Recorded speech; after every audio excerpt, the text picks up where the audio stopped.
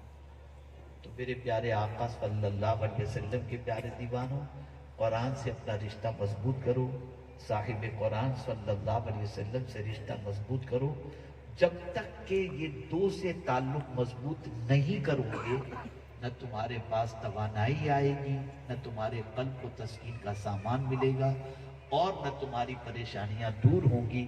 قرآن نازل ہی اس لیے ہوا تاکہ تمہارے دل کو اللہ شفا عطا فرما دے قرآن کے ذریعے، اور پروردگار نے اپنے محبوب صلی اللہ علیہ وسلم کو بھیجا ہی اس لیے تاکہ تمہاری بے چینی اور بے قراری کا علاج ہو۔ اسی کو میرے امام نے بڑے پیارے انداز میں کیا کہا ہے، اور کیا ہی خوب کہا ہے، ان کے نثار کوئی کیسے ہی رنج میں ہوگی، جب یاد آ گئے ہیں سب غم بھلا دیے ہیں، دن کا بھی تو ہمارے ہلائے نہیں ہلتا، تم جو چاہو تو ہو جائیں ابھی کوہ محن پھول۔ غموں کا علاج کرنے ہی تو حضور تشریف لائے، اور صرف یہ نہیں کہ زمین پر غم کا علاج کرنے آئے، قبر میں بھی غم کا علاج حضور فرمائیں گے، اور محشر میں بھی غم کا علاج حضور ہی فرمائیں گے۔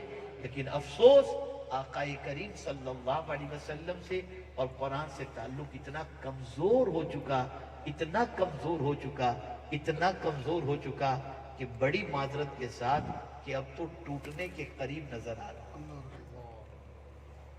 آخری بات، اگر ضمیر زندہ ہے اور سننے کی سعادت اللہ نے آپ کو یقیناً عطا فرمائی ہے، لیکن سننے کے سلسلے میں آپ کی نیت درست ہے، تو میرا یہ جملہ ذہن میں رکھو۔ دنیا کے مختلف ملکوں کا میں نے دورہ کیا اللہ کی توفیق سے، ابھی برطانیہ، امریکہ، دبئی، مدینہ منورہ، مکہ مکرمہ، بغداد مقدس، تقریباً کئی ممالک کا دورہ کر کے ابھی حاضر ہوا۔ میں نے آبزرویشن کیا، تجزیہ کیا، اس سے پہلے بھی کیا تھا اور اب کی مرتبہ بھی میں نے کیا۔ غور سے سنیے گا جو بات عرض کرنے جا رہا ہوں۔ جو نئے مسلمان بن رہے ہیں انگریز، جتنے انگریز نئے مسلمان بن رہے ہیں، ان میں سے 90% ایسے مسلمان بنے ہیں جن کو قرآن صحیح طور پر مخرج کے ساتھ پڑھنا آتا ہے۔ اور یہ میرا آبزرویشن ہے کہ پیدائشی 90% سے زیادہ ایسے مسلمان ہیں جن کو قرآن پڑھنا ہی نہیں آتا۔ اللہ اکبر۔ قرآن پڑھنا ہی نہیں، آپ نے سیکھنے کی کوشش کی، توجہ دی کبھی آپ نے؟ یہ ادارہ اسی لیے قائم کیا گیا کہ یہاں سے حفاظ نکلیں، قرہ نکلیں، مکاتب میں پڑھائیں، تراویح پڑھائیں، آپ کو پڑھائیں، تاکہ آپ کا قرآن مقدس درست ہو اور آپ اللہ کی کتاب کے پڑھنے والے بن جائیں۔ اے رسول اعظم صلی اللہ تعالی علیہ وسلم کے دیوانوں، اس بات کو اچھی طریقے سے ذہن میں رکھو، اب وقت بات کرنے کا نہیں، کام کرنے کا ہے۔ اور اسی لیے میرے امام نے واضح لفظوں میں فرما دیا، یہ نہیں فرما دیا کہ میں بات کروں جس سے سرکار آپ راضی ہو جائیں، نہیں، فرماتے کام وہ لے لیجئے، سبحان اللہ، کام وہ لے لیجئے تم کو جو راضی کر۔ آج ضرورت ہے کام کرنے کی، بات کرنے کی نہیں۔ بات تو بہت ہوتی ہے اور ہوتی رہے گی، کام کرو، اس لیے کہ اللہ کام دیکھتا ہے، اللہ کے رسول کام دیکھتے ہیں، مومنین کام دیکھتے ہیں۔ قرآن کہتا ہے وَقُلْ اعْمَلُوا فَسَيَرَى اللَّهُ عَمَلَكُمْ وَرَسُولُهُ وَالْمُؤْمِنُونَ۔ میرے محبوب صلی اللہ علیہ وسلم آپ فرما دیں کام کرو، عمل کرو، اللہ اس کے رسول اور مومنین تمہارے کام کو دیکھیں گے۔ اس لیے میں گزارش کرتا ہوں باتوں میں وقت ضائع کرنے کی بجائے کام پر توجہ دیں، خود بھی قرآن سیکھیں، اپنی اولاد کو بھی قرآن سکھائیں، محلے والوں کو بھی قرآن سکھائیں. حضور صلی اللہ علیہ وسلم نے تاکید فرمائی تھی صحابہ سے کہ جو قرآن سیکھ چکا ہے وہ اپنے پڑوسیوں کو قرآن سکھائے. تاکید فرمائی حضور صلی اللہ علیہ وسلم. اب جو ہم خود ہی نہیں جانتے اپنی اولاد کو کیا سکھائیں گے. میں آپ کو صرف ایک ترغیب کے لیے بتا رہا ہوں, کوئی اپنی ہوشیاری دکھانے کے لیے نہیں.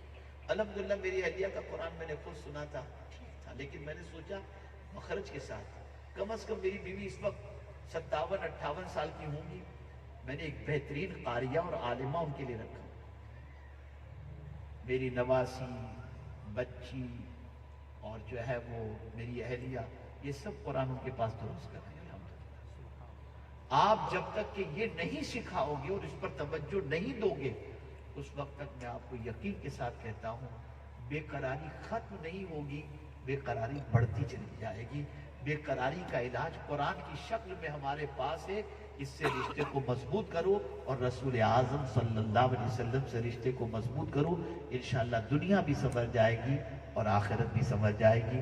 اللہ رب العزت جل جلالہ آقائے کریم رؤوف الرحیم علیہ التحیۃ والتسلیم کے سب کو طفیل مجھے آپ کو سب کو قرآن اور صاحب قرآن سے اپنے رشتے کو مضبوط کرنے کی توفیق نصیب فرمائے.